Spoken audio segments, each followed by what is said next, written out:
Bueno, vamos a ver este ejercicio de programación lineal. Vamos a hacerlo de manera manual con los pasos del método gráfico. Luego vamos a ver también cómo trabajaríamos parte del problema con la calculadora gráfica de GeoGebra. Y vamos a ver por último cómo lo resolveríamos también con la herramienta Solver de Excel. Bueno, acá tenemos un problema que nos dice maximizar esta función z, que está en función de x e y, esas son nuestras variables de decisión, donde tenemos 3x más 4y. Función objetiva maximizar sujeta a estas dos restricciones: 5x más 6y menor o igual que 30, 8x más 2y menor o igual que 16, y tanto x como y deben ser mayores o iguales que 0, entonces acá tenemos las restricciones de no negatividad. Dos variables, dos restricciones estructurales, dos restricciones de no negatividad. Bueno, lo primero que hay que hacer es graficar el área de soluciones factibles en base a todas estas restricciones.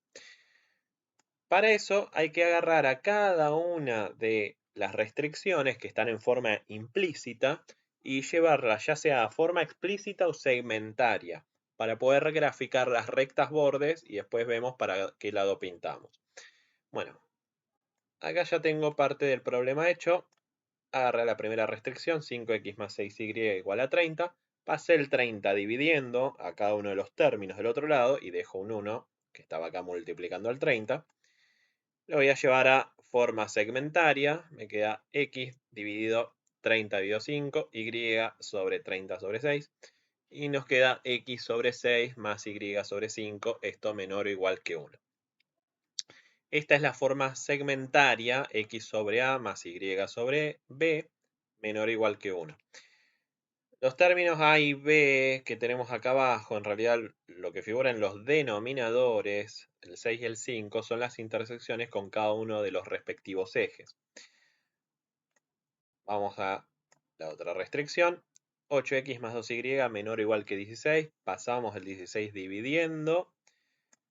Luego el 8 y el 2 pasan para abajo dividiendo, ya que lo que hacemos en realidad es, en cada fracción aplicamos la propiedad de que podemos multiplicar o dividir arriba y abajo, numerador y denominador, y nos queda una fracción equivalente. Entonces, lo que hice acá fue dividir tanto arriba como abajo por 8 en esta primera fracción. Entonces, 8x dividido 8 nos queda x. Y abajo nos queda 16 dividido 8. Y acá lo que hice fue 2y dividido 2 y abajo 16 dividido 2. 2 de arriba dividiendo y multiplicando se cancelan y nos queda abajo el 16 sobre 2. Y por último queda entonces x sobre 2 más y sobre 8 menor o igual que 1. En ambos casos, ambas restricciones tienen números positivos abajo, intersectan a los ejes en coordenadas positivas. Y al tener este menor o igual que 1, el símbolo del menor o igual nos dice que debemos pintar de las rectas bordes hacia abajo. Entonces vamos a hacer la gráfica. No es necesario hacerla con mucha precisión, ya que esto es más que nada una ayuda. Al ser solamente dos restricciones, no va a ser una gráfica muy complicada. Bueno, una de las rectas borde, vamos a marcarla acá color rojo, esta, cruza el eje X en 6 y el eje Y en 5. Eje X cruza en el 6, en 6, y el eje Y en 5. Vamos a poner por acá.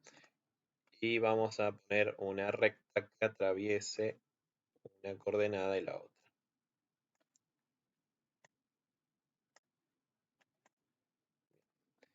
Ahí tenemos la primera recta borde. Y como les dije, hay que pintar de ahí hacia abajo. Entonces pongo acá algunas líneas que representen esto de que tenemos que pintar el área inferior a la recta borde. Luego tenemos la otra, x sobre 2 más y sobre 8, cruza el eje x en 2 y al y en 8. Vamos para acá. Ponemos entonces el 2 en x, 8 en y por acá.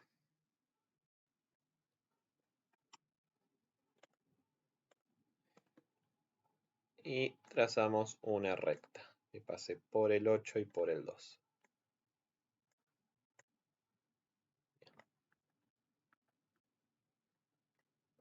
Ahí tenemos armado entonces la recta borde y vamos a poner acá algunas líneas azules que representen de que justamente hay que pintar hacia abajo de la recta. Siempre decimos hacia abajo o hacia arriba, pero no decimos izquierda o derecha, porque eso nos puede llegar a confundir según si la recta es creciente o decreciente. Bueno, por último, debemos tener en cuenta de que el área que estamos buscando tiene que ser con coordenadas positivas por las restricciones de no negatividad. Entonces, siempre tenemos que trabajar con el primer cuadrante, es decir, por arriba del eje X, Y, hacia la derecha y hacia arriba. Entonces, pintamos en esta área. Este es el primer cuadrante del plano cartesiano. Bien. Dentro de este primer cuadrante, entonces tiene que estar la solución. Lo que vemos acá es que hay un lugar donde se cruzan las tres restricciones, donde pintamos de los tres colores al mismo tiempo. Vamos a pintar un poquito más de rojo por acá. Y el lugar donde se pintan de los tres colores es en esta área que voy a marcar acá de violeta. Acá, por encima del eje X, Y. Acá y acá. Toda esta área que estoy pintando acá contiene puntos con coordenadas que cumplen todas las condiciones que nos marcaron antes. Las dos restricciones de no negatividad y además están por debajo de estas dos rectas borde. Bueno, siguiente paso en el método gráfico, debemos identificar estas cuatro esquinas que contiene este polígono que nos quedó acá, este conjunto convexo, y debemos anotar sus coordenadas x, y y reemplazarlas en la función objetivo. Vamos a darle un nombre a estos cuatro puntos. Vamos a llamar a este que está por acá punto A. Un poquito más chico. Punto A. Este es el punto B. Este es el vértice C. Este es el vértice D. Bien. Con esos cuatro vértices vamos a reemplazar en la función objetivo, ya que hay un teorema de la programación lineal que nos dice si hay una solución óptima en un problema de programación lineal, sí o sí tiene que estar en alguno de los vértices del polígono de soluciones factibles. No es posible que la solución de un problema de programación lineal se encuentre, por ejemplo, en este punto, o en este punto, o en este punto, o en este punto, o en un punto interno. No tiene sentido y la explicación viene de la mano de las curvas y su utilidad y isocostos. No es una demostración muy difícil de hacer ya que se basa en un método gráfico. En este caso no lo vamos a hacer, vamos a verlo en otro video. Bien. Una vez que identifico los puntos, anoto sus coordenadas. Yo estoy viendo ahí que el punto A es el origen de coordenadas, el 0, 0. El B es el punto 0 en X, 5 en Y. Las coordenadas del punto C no lo sabemos por el momento. Y las coordenadas del punto D son 2 en X, 0 en Y. Bueno, vamos a ver cómo despejamos estas coordenadas X e Y del punto C. No es que no lo estemos viendo porque no lo hice en una hoja cuadriculada y no lo esté haciendo con regla o no lo esté haciendo en una graficadora, ya que a pesar de que lo hagamos con esas herramientas, es necesario hallar ese punto de manera analítica. Ni siquiera haciendo zoom en una calculadora podemos estar 100% seguros de que sean esas coordenadas, ¿sí? Entonces hay que hacer los cálculos. Nos queda claro acá que la coordenada X del punto C tiene que ser un número entre 0 y 2. Y la coordenada Y tiene que ser entre 0 y 5. Eso sería hacer el método gráfico, ¿sí?, de resolución de este problema. Hay varios métodos para hallar ese punto. Uno es plantear lo siguiente. Agarrar ambas restricciones, sacarle el menor que, transformarlo en igualdades, y estas dos igualdades son un sistema de dos ecuaciones lineales con dos incógnitas. Esos sistemas de ecuaciones que se forman así, los podemos resolver de distintas maneras, por lo menos estas 8. Tenemos métodos de resolución básicos como el método de sustitución, igualación, reducción por sumas y restas de Gauss o el método gráfico. El método gráfico, como dijimos, no nos sirve para saber las coordenadas exactas, pero por lo menos ya sabemos por dónde andan. Son ambas coordenadas positivas, se cruzan en el primer cuadrante y tenemos número entre 0 y 2 y 0 y 5, habíamos dicho, en este caso, ¿sí? Para las coordenadas x e y. Luego hay métodos algebraicos que nos da el álgebra lineal, por ejemplo, el método matricial o de la matriz inversa, el método de los determinantes o regla de Cramer, el método de la eliminación gaussiana, también llamado triangulación, que es lo mismo que la reducción por sumas y restas de Gauss, y el método de Gauss-Jordan, que es uno de los más útiles. Debemos recordar que tanto la eliminación gaussiana como Gauss-Jordan requieren también de conocer el teorema de Roche-Frobenius para analizar el tipo de solución ante la que estamos. Más allá de eso, es un sistema de 2×2 este caso. Es bastante sencillo. Sabemos que va a tener una solución. Lo que hay que hacer es plantearnos alguno de estos métodos, o si no, lo que voy a hacer ahora es resolverlo no tanto como lo haríamos en una materia genérica de matemática o en una materia de álgebra lineal, sino como lo haríamos también en una materia de cálculo, como análisis matemático, en donde vemos funciones. La forma de resolverlo en esa materia sería transformar estas dos ecuaciones en lo que llamamos una ecuación explícita, es decir, darle forma de función lineal a cada una de las dos ecuaciones. La primera ecuación, si hacemos los pasajes de término necesarios, nos queda y en función de x así. Y igual menos 5 sextos de x más 5. Y de la segunda, al hacer pasaje de términos, nos queda y igual menos 4x más 8. En este caso, entonces, vemos que coinciden estos números, de acá el 5 y el 8, con lo que sería la ordenada al origen, porque yo acá les di la forma y igual m por x más b. b, 5 y 8, ordenada al origen de ambas rectas, y ambas tienen que tener pendiente negativa, ya que son decrecientes. Bueno, lo que haríamos es algo que sería lo mismo que el método de igualación, ¿sí? Vamos a igualar, vamos a plantear la y de una es lo mismo que la y de la otra, y si todo esto es la y de una y esto es la y de la otra, podemos plantear esta igualdad. Menos 5 sexto de x más 5 es igual a menos 4x más 8. Con esto lo que estamos planteando es dónde se cruzan esas dos rectas, dónde la y se hace igual, en cuál x tienen la misma y.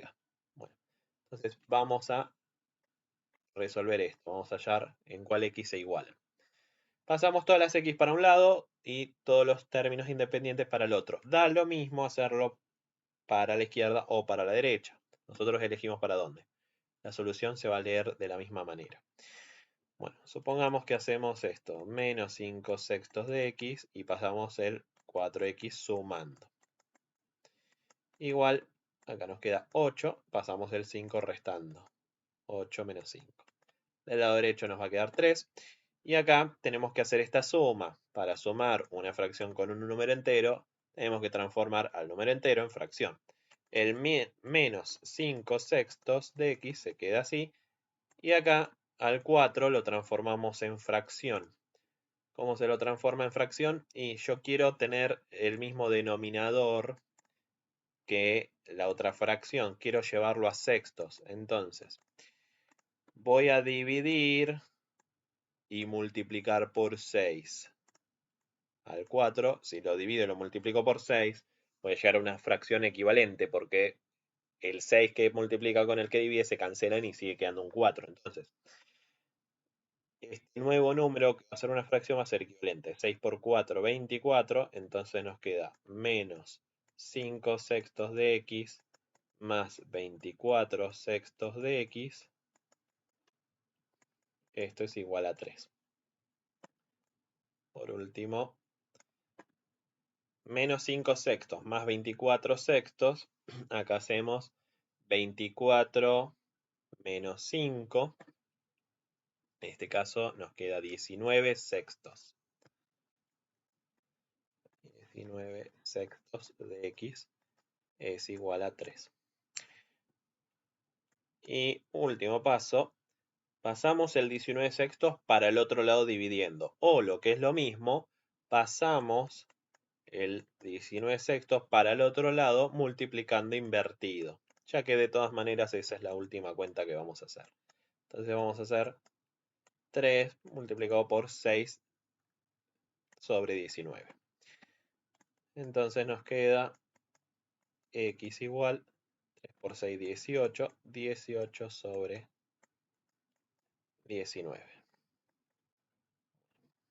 Una vez que tenemos esta coordenada x, para despejar la y, lo que hay que hacer es simplemente reemplazar en cualquiera de las dos ecuaciones. Para más seguridad tendríamos que reemplazar en ambas ecuaciones y ver que coincide la misma y. Bueno, vamos a hacerlo por acá. Vamos a poner y igual menos 5 sextos por 18 sobre 19 más 5. Y eso tiene que dar lo mismo que y igual menos 4 por 18 sobre 19 más 8. Vamos a ir haciendo las cuentas por acá. Acá nos va a quedar la fracción 5 por 18 y abajo 6 por 19. Y acá la fracción negativa 4 por 18 sobre 19.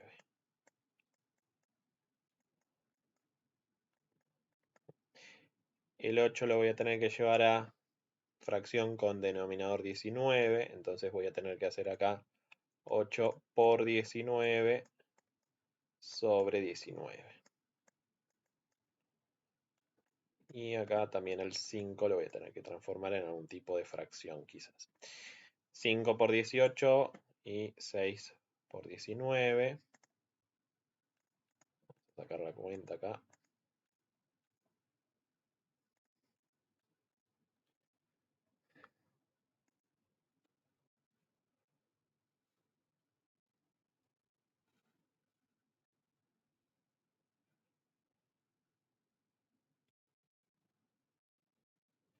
Bueno, nos queda 90 sobre 114. Vamos acá.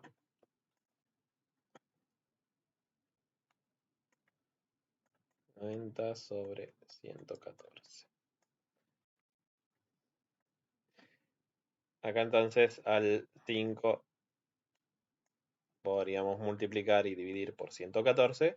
Previamente podríamos ver si se puede achicar esta fracción del 90 sobre 114. Ver si nos da algún resultado un poco más fácil de trabajar como fracción. Acá ojo que esto no es un 1. Es un 0,7897. Bueno, lo dejamos así o a lo sumo podríamos dividir por 2 arriba y abajo. Vamos a ir achicando un poquito esto. 90 dividido 2. 114 dividido 2. 45 sobre 57. Y hasta ahí. 45 sobre 57.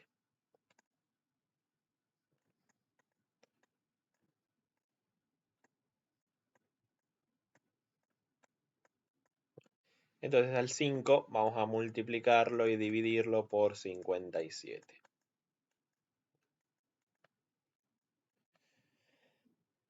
Acá nos quedaba por hacer 4 por 18. 72. Acá entonces menos 72 sobre 19 más 8 por 19 sobre 19. Vamos a hacer acá las cuentas.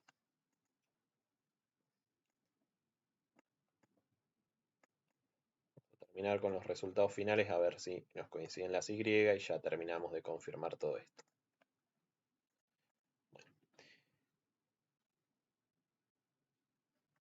Tenemos acá el menos 45 sobre 57 y el 5 por 57 sobre 57.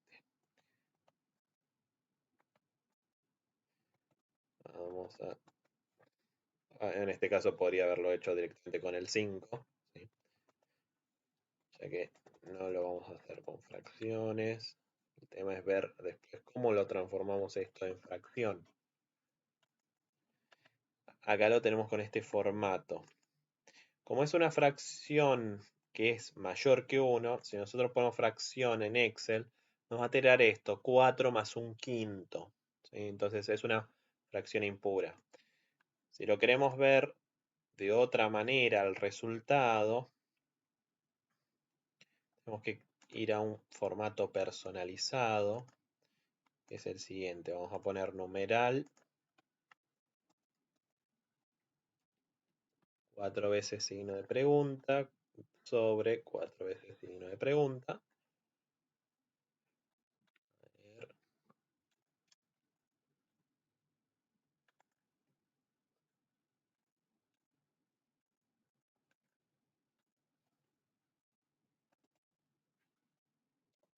agregarlo más.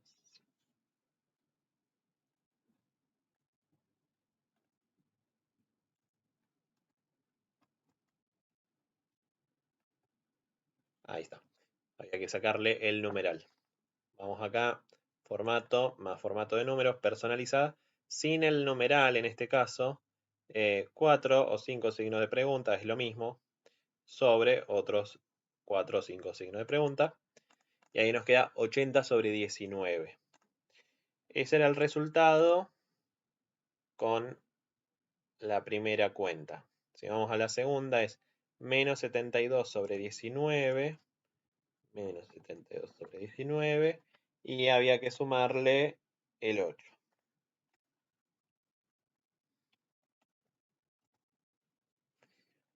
Copiémosle acá el formato y también el resultado nos da 80 sobre 19.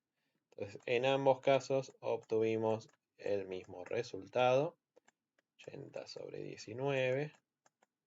Y esa es la Y de nuestro sistema de ecuaciones. Si lo hubiéramos resuelto por cualquiera de los otros métodos, es exactamente lo mismo, ¿sí? Nos va a llevar siempre al mismo resultado. Bueno, entonces ahora que ya tenemos hecho el gráfico y tenemos las coordenadas de este punto C, vamos a anotar todo esto y vamos a hacer los cálculos con la función z, la función objetivo. Acá teníamos el punto A. Vamos a traerlo por acá para hacerlo más cómodo. A el 0, 0.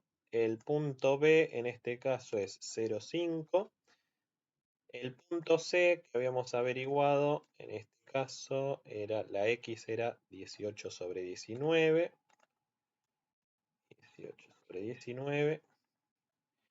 Y la Y habíamos calculado finalmente era 80 sobre 19.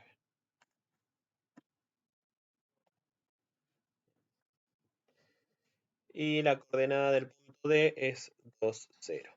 Bueno, tenemos acá los 4 vértices, sus 2 coordenadas para cada punto y vamos a calcular la función z. Vamos a multiplicar a 3 por la variable x y le vamos a sumar 4 veces la variable y. Bueno, hacemos este por 3 más este por 4. Ahí nos queda 0, acá nos queda 20, acá nos queda 6 y acá ojo que como usé esta función, esta fórmula en Excel, Como estos no los está reconociendo como números, acá me va a quedar un error. Yo quiero que estos sean números, voy a tener que poner más 18 sobre 19 y acá más 80 sobre 19. Y me queda este resultado, 19,684. También que lo ponga así en formato decimal, hay que ver si es el número exacto, pero ya por lo menos veo que no es el óptimo. Lo puedo comparar fácilmente contra el resultado 20 y vemos que entonces este es el máximo, este es el máximo que estábamos buscando. Bien. Entonces, solución óptima para este ejercicio, vamos a anotarlo por acá,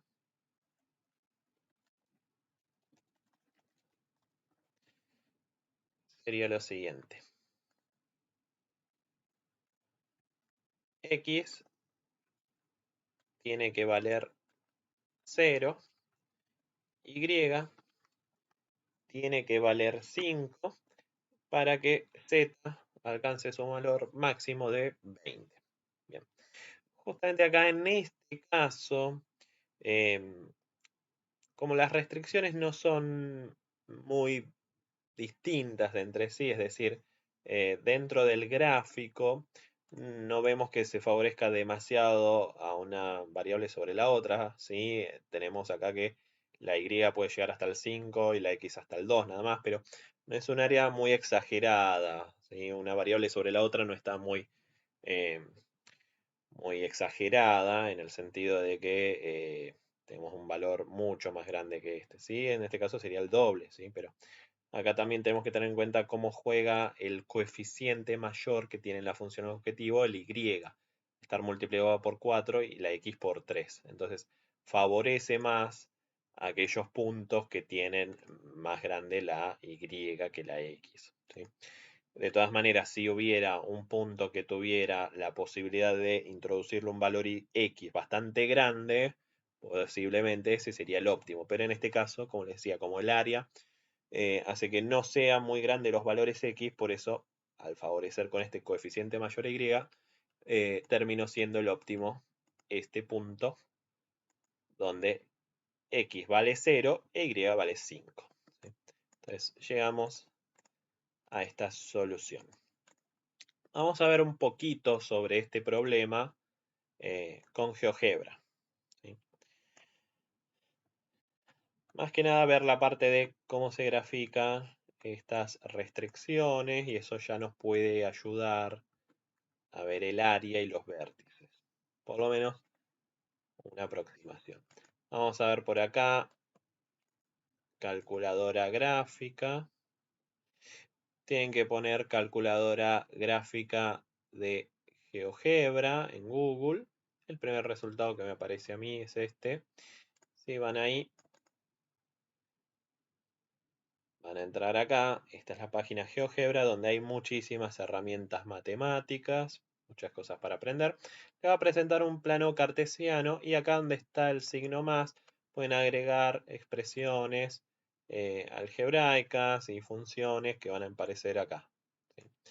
Bueno, acá directamente pueden introducir funciones con todo el formato y igual en función de x y demás. Funciones lineales, cuadráticas, exponenciales, logarítmicas, homográficas, racionales, funciones de todo tipo. Y pueden introducir también inecuaciones con la forma de las restricciones que vimos antes. ¿Sí? Acá directamente podemos escribir esto que tenemos acá, 5x más 6y menor o igual que 30, 5x más 6y menor o igual que 30, y lo que va a hacer esto es graficarnos directamente el área. ¿Ven? Apretar Enter se genera esto. Al ponerle el menor igual, GeoGebra ya interpreta no solo que queremos esa recta, sino que queremos un área. Entonces nos pinta acá, por defecto de azul primero, el área.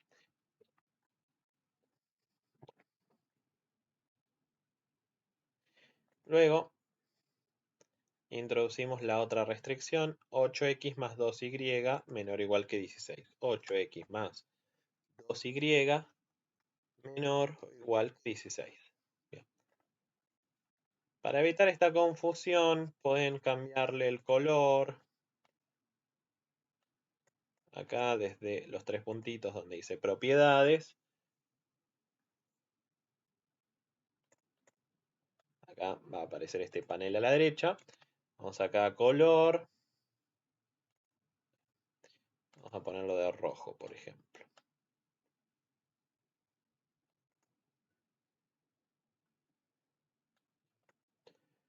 Vamos a eliminar este que se duplicó. Ahí está. Bien. Cerramos el panel y ahí tenemos. Podemos ver fácilmente entonces con GeoGebra nuestra área. Podemos ver distintos colores y demás. Acá, en este espacio donde dice entrada y este más, podemos ir agregando muchas más restricciones.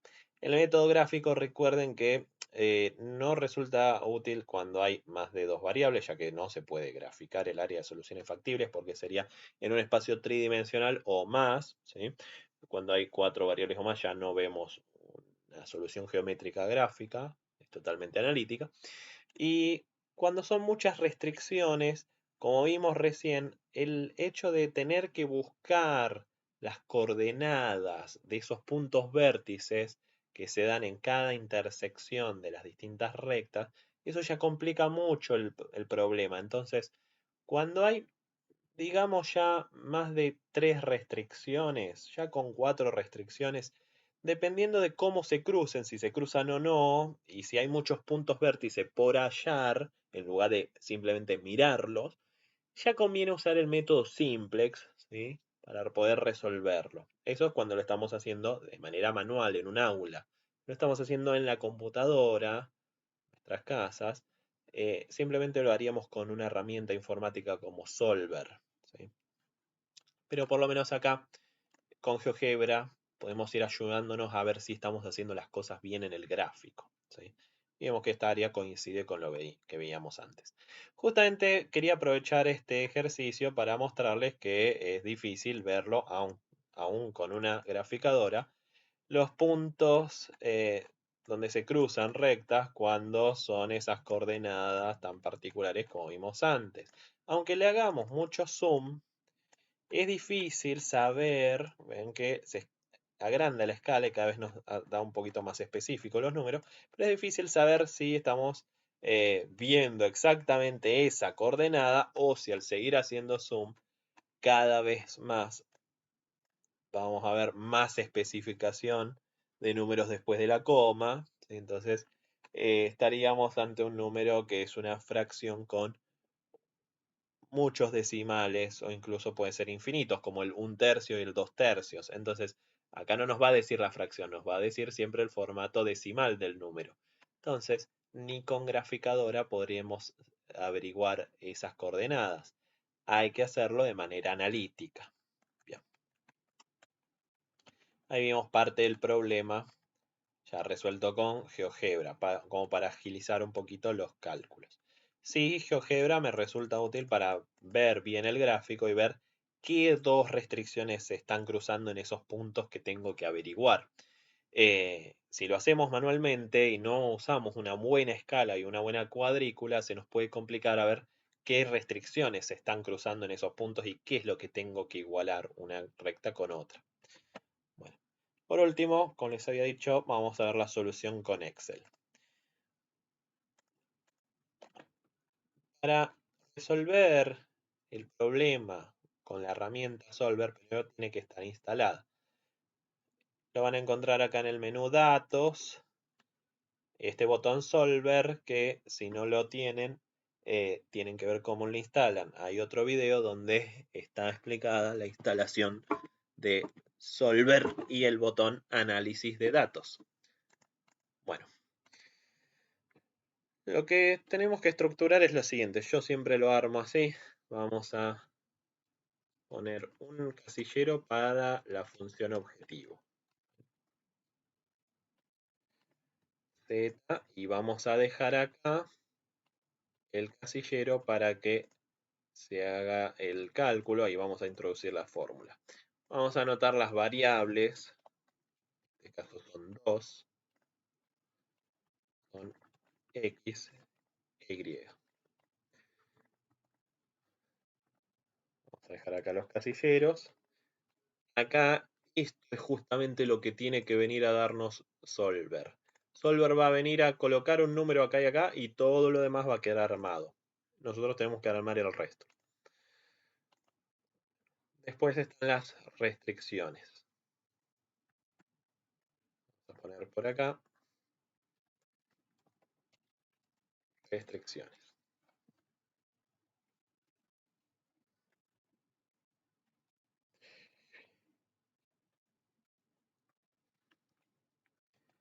Toda restricción va a tener un símbolo en el medio, que puede ser un igual, un mayor o igual, menor o igual, un menor que, ¿sí? Y va a tener un lado izquierdo y un lado derecho. Nosotros generalmente trabajamos con inecuaciones, va a estar el mayor o igual o el menor o igual, y el lado derecho siempre vamos a tener el término independiente. En nuestro caso, en nuestro ejercicio teníamos el 30 y el 16 del lado derecho, los símbolos ambos eran menor o igual, las dos restricciones estructurales, ¿sí? Lo que notamos acá en Excel son siempre las restricciones estructurales. Las de no negatividad no es necesario porque ya Solver tiene un lugar donde lo podemos indicar fácilmente. Entonces, vamos ahora a la parte importante, y esto es lo que hay que saber diagramar en Excel.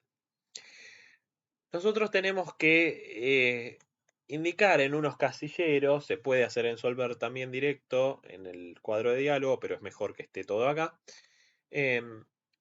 Unos casilleros donde estén las fórmulas a las que se refieren las restricciones en función de estas variables. Y también la función objetivo tiene que tener sí o sí la fórmula en base a las variables.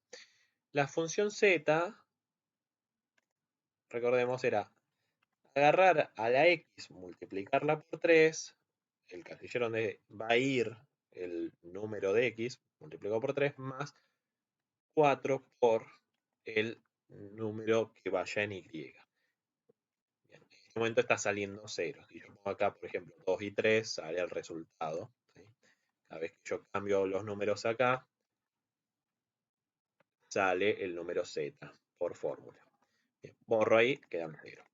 Solver va a venir a llenar la x y la y acá, nada más, ¿sí?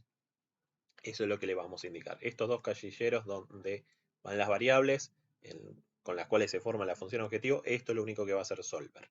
Para que todo se cumpla, para que esto quede máximo y para que se cumplan estas dos restricciones. Las restricciones, recordemos que acá era 5x más 6y, más 5 por el casillero x, más 6 por el casillero donde va a ir la y. Esto acá tiene que ser menor o igual que esto. Eso se lo vamos a indicar a Solver. Y la otra restricción, 8x más 2y, más 8 por el casillero que está acá, más 2 por este casillero. Ese número que va a resultar acá, al llenar estos números acá, estos casilleros, esos números queremos que sean menor o iguales que estos dos, ¿sí? Nosotros no podemos hacer esto por tanteo, ir llenando acá con números al azar hasta ver cuándo estemos cerca de esto sin pasarnos y cuándo obtengamos este resultado lo más alto posible. Eso no lo podemos hacer. Sí, acá lo que podríamos hacer es, una vez que tenemos los 4 vértices, eso sería lo mismo que hicimos antes, esta cuenta, ver dónde se maximiza eso y confirmar que en esos puntos se cumplen las restricciones. Es decir, si acá llenamos con 0, 0, se cumplen las restricciones y el resultado z es 0. Si llenamos con el 0, 5, se cumplen las restricciones ahí justo en el borde, nos queda 20. Si llenamos con estos números o con el 2, 0, vemos que también están cumpliéndose las restricciones, está por abajo de esto, nos queda un z, en este caso menor. Bueno, Solver va a buscar qué combinaciones de números se pueden poner acá, tal que se cumplan las restricciones y se maximice la función objetivo. Hacemos lo siguiente. generalmente me paro en el casillero donde está la función objetivo. Voy a datos, solver, se va a abrir un cuadro de diálogo y dice parámetros de solver. Acá nos dice establecer objetivo y está seleccionada la celda C2 donde yo puse la fórmula de la función objetivo. Y acá nos dice el tipo de optimización que queremos hacer. Maximizar, minimizar o darle un valor específico. Si estamos en programación lineal, generalmente queremos maximizar o minimizar algo. En este caso era maximizar, nos lo decía el problema. Cambiando las celdas de variables. Y acá podemos directamente, si lo estamos viendo, o si no, apretar acá, seleccionar los casilleros donde queremos que Solver venga y complete ahí con las variables. Yo lo selecciono así. Sujeto a las restricciones y acá esto está vacío y lo vamos a ir agregando. Vamos a agregar. Se va a abrir otro cuadro de diálogo más chiquito. Y acá justamente tiene esta estructura del lado izquierdo, símbolo y lado derecho de la restricción. Referencia de celda. Esta celda B6, lo que vaya a quedar acá de la fórmula que metimos en Excel, tiene que ser menor o igual que, podemos poner el 30, escrito así nomás, o hacer referencia a esta celda mejor, por si cambiamos después el problema. Aceptamos. Ahí se agregó nuestra restricción en este panel y vamos a agregar la segunda. B7 tiene que ser menor o igual que D7. Vamos a aceptar y ahí se crearon las dos restricciones en nuestro panel. Por último, las de no negatividad no hace falta escribirlas con esa misma lógica, ya que hay un botón que dice convertir variables sin restricciones en no negativas. Si tildamos en este casillero, y está marcado, eso es como pedirle las restricciones de no negatividad. Método de resolución. Acá tenemos un listado y hay tres. GRG Nonlinear, Simplex LP, Evolutionary. Si estamos en programación lineal, elegimos esto. Simplex LP, programación lineal por Simplex. Bien. Acá nos da una breve explicación de cada método. Y ahora vamos al botón Resolver. Va a tardar un poquito. Y nos va a decir, Solver encontró una solución. Se cumplen todas las restricciones y condiciones óptimas. Conservar solución de Solver. Aceptamos. Acá después hay unos informes que podemos llegar a pedir. Vamos a verlo después en otro video. Aceptamos. Y justamente vemos que lo único que hizo Solver es poner el 0 y el 5 acá. El 20 no es que lo haya colocado Solver. Sale en función de lo que pusimos acá. Y esto también sale en función de lo que Solver pone acá. Esto se puede borrar, no pasa nada. Volvemos a escribir el 0 y el 5. ¿Sí? Lo que sí, si nosotros cambiamos alguna de estas restricciones, porque cambiamos el lado derecho de una de las restricciones o cambia alguno de los coeficientes de la función objetivo, tenemos que pedirle a Solver que vuelva a solucionar esto, ¿sí? Porque acá no hay fórmulas o una función o algo que se actualice automáticamente como en el resto de las funciones de Excel. Solver es algo que es a pedido. Si modificamos acá la derecha y ponemos 40, no se van a ver modificados estos números automáticamente. Si nosotros modificamos acá con el 40, borramos esto, vamos a datos, solver, ya está todo cargado, siempre en cada hoja de Excel, cada solapa, vaya a estar cargado el último problema. Si queremos resolver varios problemas de programación lineal en un archivo de Excel, nos conviene hacer uno por hoja, uno por solapa, porque si no, Solver va a tener memoria del último ejercicio resuelto por solapa, ¿sí? Si resolvemos 3 ejercicios en la misma hoja, no nos va a servir porque nos va a memorizar siempre el último que hayamos hecho. Entonces, uno por hoja. Acá ya está todo cargado, lo único que hay que hacer es volver a apretar resolver y ahí cambió las nuevas cantidades que maximizan con el nuevo valor de la función objetivo a esta eh, función z, ¿sí? Y donde se resuelve este problema, ¿sí? Tenemos 30 nuevamente, no se actualiza, esto ya que hay que pedirlo. Bien, aceptamos y ahí está la solución.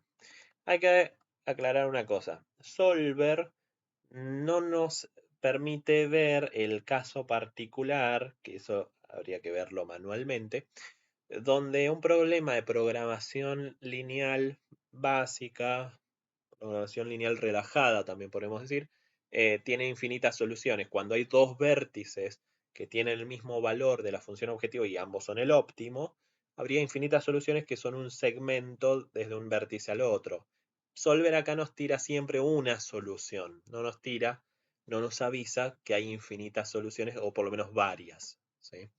Y a veces pasa que de una computadora a la otra, o la versión de Excel, o cómo está configurado el solver, nos puede dar distintas soluciones cuando hay múltiples óptimos. Si hay un único óptimo, nos va a dar el mismo, no importa la computadora y el solver. Pero cuando hay varios, ahí puede cambiar un poquito la versión. Y cómo parametricemos internamente algunas opciones de solver. Bueno, esto fue un ejercicio de programación lineal resuelto de manera manual con el método gráfico, viendo algo de GeoGebra y la herramienta Solver de Excel.